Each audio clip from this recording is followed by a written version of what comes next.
So, Patrick, on your statement during the press conference, you had some really nice words about late Ólafur Rafnsson.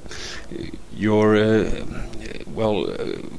friendship with him and your working relationship, did that have many fruits to bear? Yes, he was a friend, and as a friend, you know, you work together.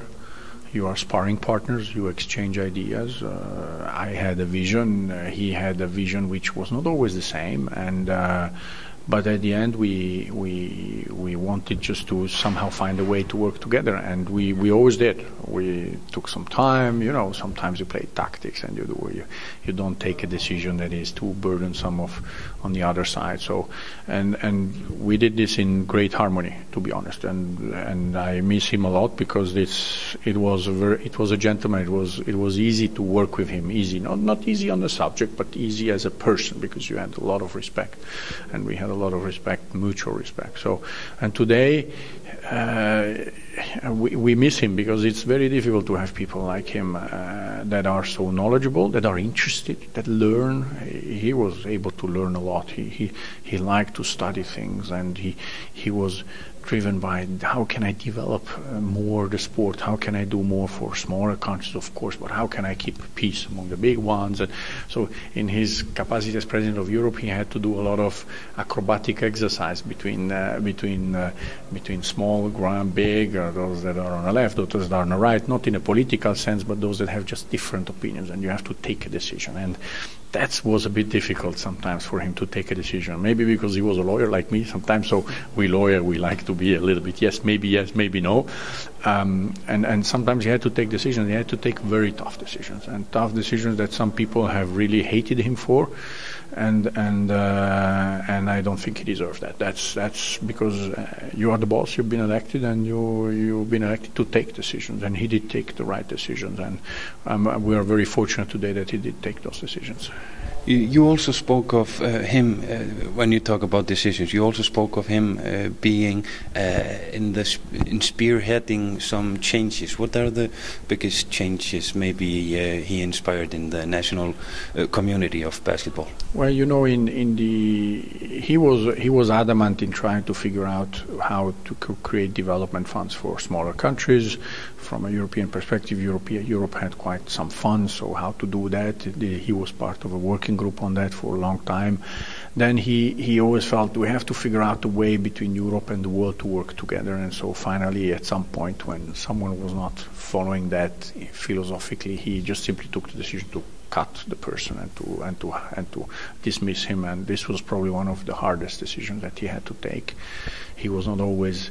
It was not always easy for him to do that because the others were hiding, and and he did take that decision. And today we are bearing the fruits of that because he then also took the decision to hire somebody completely new, and not someone of those that was involved and that had some history and that wanted to drive the organization one way or another. He took someone neutral.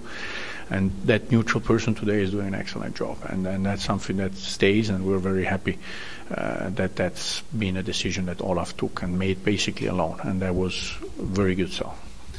One of the things he was working on, and also which FIBA and FIBA Europe are still working on, is the new competition format and the changes that brings for a smaller nation like Iceland. For example, in the 2 years we've been able to play against Israel, Serbia, Montenegro.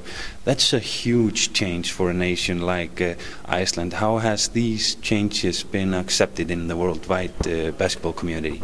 Well, they've been, you know, I think people have to, it's hard to change a system in an organization that is as old as FIBA is. You know, we're almost going towards the 90 years of existence, and you've been doing for 50 years things in a certain way, and so it's hard to do changes. So people need first to understand, but once the people have understood what it is, they actually embrace it much.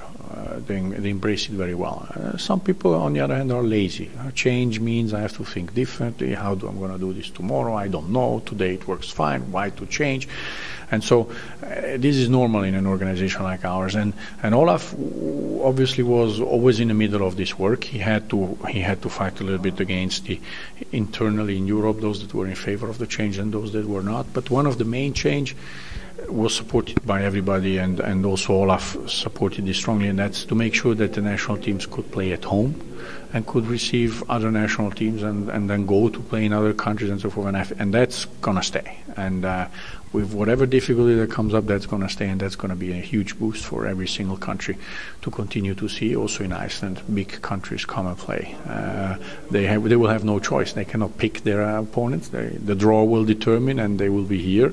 And Iceland will have to go maybe to play in Spain, and then Spain may come here, or the other way around, maybe France, and who knows. And that's going to be a big change for European basketball, but not only for Europe, for the world. Also, earlier this year, you had a quite difficult and a big General Assembly. Can you elaborate on the latest developments that are going to happen after this assembly? Well, it was an extraordinary assembly to change the statutes of the federation and to organize ourselves a little bit more in a modern way, and to also to pass beyond those fights and infights that we have had for many years now between continents and then from continents with the world. And so to avoid that, we just made the structure much more leaner.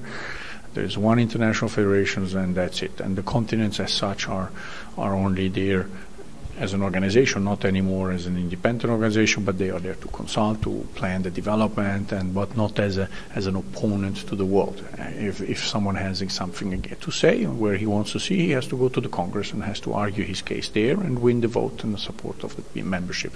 So we're taking, in fact, we've took away this intermediate political level, which was creating a lot of frustration, a lot of difficulties. And the Congress itself went actually quite fine. We had 198 countries participating from our 213 members, first ever so many.